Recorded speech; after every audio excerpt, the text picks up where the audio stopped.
Nous rappelons que le sujet qui va être traité est un sujet très important qu'il ne faut pas prendre à la légère. Et rappelez-vous que le diable fera tout pour vous détourner, tout pour vous distraire et vous déconcentrer.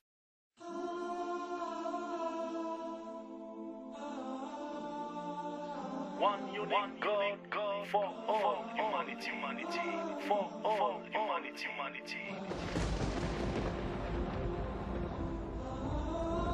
Mes frères et sœurs en humanité, sachez que tous les prophètes cités dans la Bible prient de la même façon que les musulmans aujourd'hui.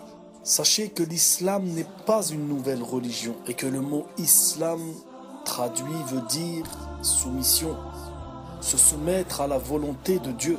L'islam est la seule religion qui ne porte pas le nom d'une personne ou d'un endroit. C'est la religion de tous les prophètes, incluant Adam, Abraham, Moïse, David, Jésus, Mohammed. Que la paix et les bénédictions de Dieu soient sur eux tous. La pratique musulmane consistant à se tenir debout, s'incliner, puis se prosterner lors de l'adoration n'est pas inconnue dans les anciennes traditions.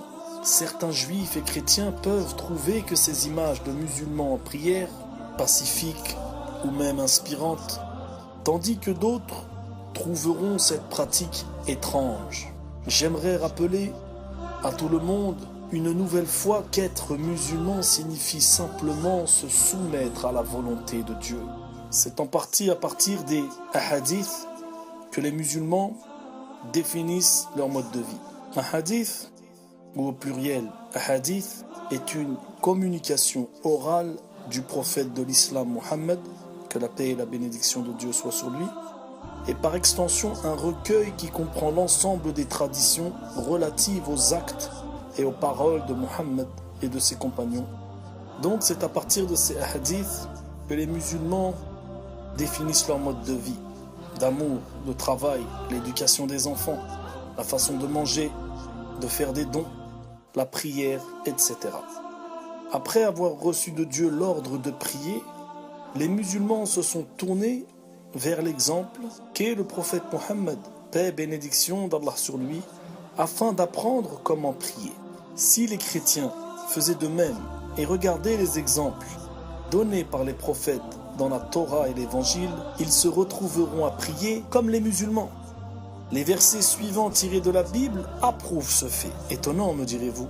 Les musulmans, c'est-à-dire ceux qui se soumettent à la volonté de Dieu, font ce qu'on appelle les ablutions avant la prière. C'est un lavage que l'on doit effectuer avant chaque prière. Samuel 12, 20. Alors David se leva de terre, il se lava, soignit et changea de vêtements. Puis il alla dans la maison de l'Éternel et se prosterna. 2 Samuel 12, 20. Et encore, il est dit ici que David, sur lui la paix, se leva de terre, qu'il se lava, soignit et changea de vêtements, puis il alla dans la maison de l'Éternel et se prosterna. Exode 30, 21. Ils se laveront les mains et les pieds, afin qu'ils ne meurent point.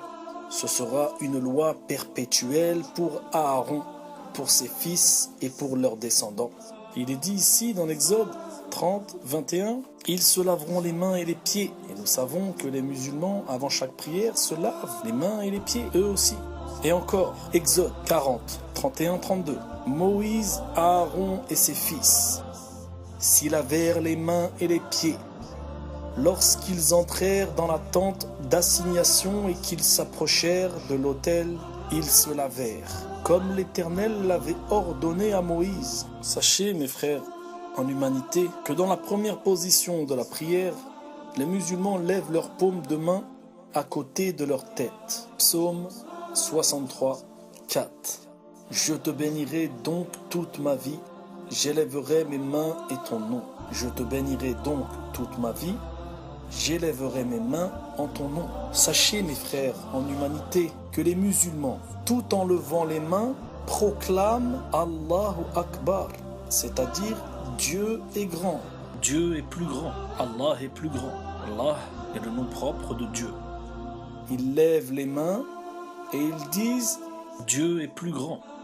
Et nous trouvons dans le psaume 63:4, « Je te bénirai donc toute ma vie, j'élèverai mes mains en ton nom. » Psaume 48:1, « L'Éternel est grand, il est l'objet de toutes les louanges dans la ville de notre Dieu, sur sa montagne sainte. » Psaume 48:1, il est dit, « L'Éternel est grand, il est l'objet de toutes les louanges dans la ville de notre Dieu, sur sa montagne sainte. » Tous les prophètes de la Bible priaient comme les musulmans aujourd'hui, y compris Jésus, sur lui la paix, ainsi que ses disciples.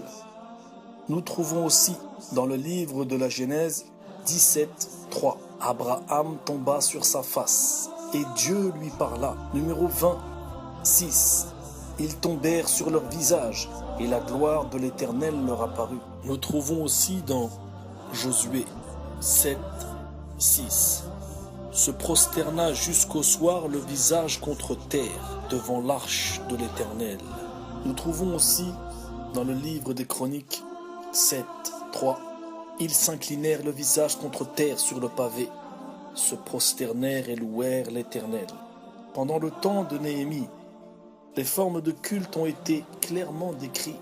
Néhémie 8:6, « Et ils s'inclinèrent et se prosternèrent devant l'Éternel, le visage contre terre. » Vous avez dû remarquer comme le musulman se prosterne, face contre terre. Néhémie 8:6, « Et ils s'inclinèrent et se prosternèrent devant l'Éternel, le visage contre terre. » L'islam, une communauté ouverte à toute l'humanité. Que Dieu vous y fasse entrer et goûter les fruits de ce jardin parfumé. À tous ceux qui disent ou pensent que Jésus est Dieu, si Jésus était Dieu, comment pouvait-il adorer Dieu? Il s'adorait lui-même. Et si Jésus était le Fils de Dieu, comment se fait-il que le Fils de Dieu n'a pas de pouvoir, comme son Père, pour repousser de simples créatures de Dieu qui l'ont, soi-disant, tué? Comment se fait-il que Dieu n'a pas secouru son Fils contre de simples êtres humains? Il aurait sacrifié son Fils pour l'amour de l'humanité? Mais Dieu a-t-il besoin de faire couler le sang pour prouver son amour à l'humanité? Non.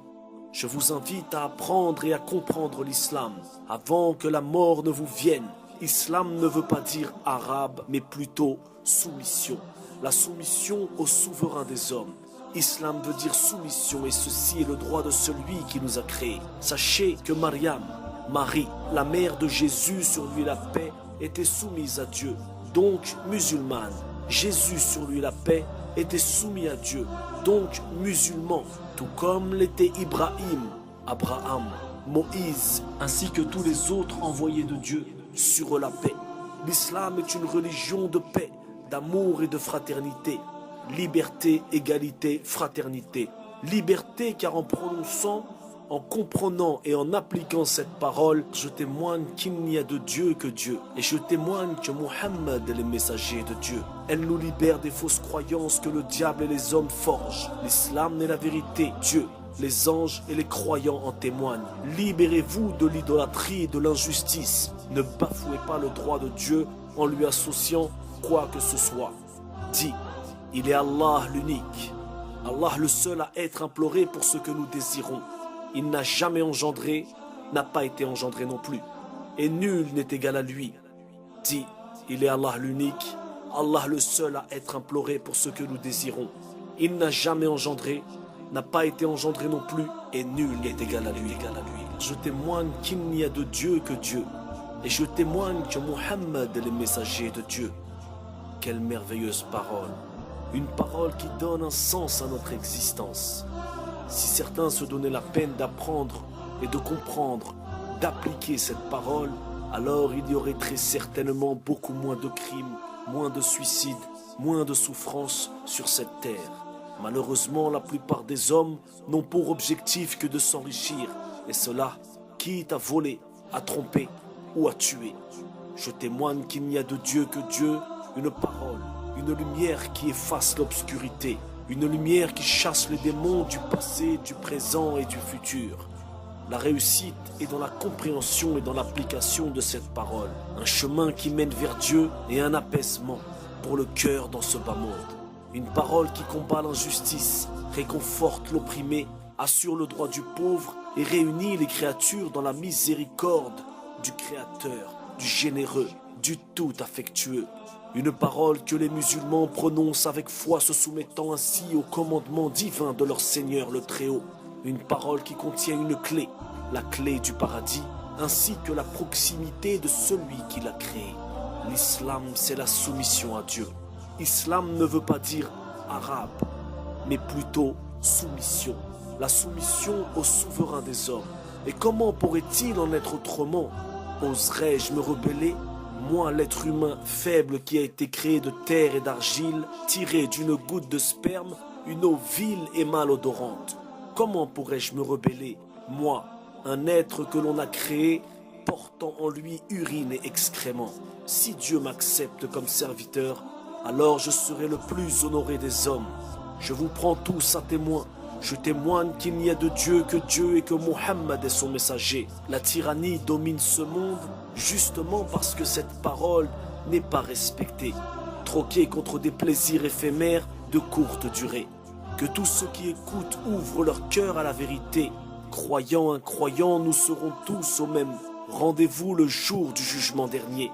Il n'y a de Dieu que Dieu et Mohammed est son messager. À cette parole, il faut fermement s'accrocher. Que l'homme est parfois curieux. Il sait pertinemment que sa vie s'arrêtera un jour. Pourtant, il vit sans s'en soucier, ni trop se questionner. L'islam, c'est la religion de vérité. Islam veut dire soumission et ceci est le droit de celui qui nous a créés, celui qui nous permet de respirer. Une communauté ouverte à toute l'humanité.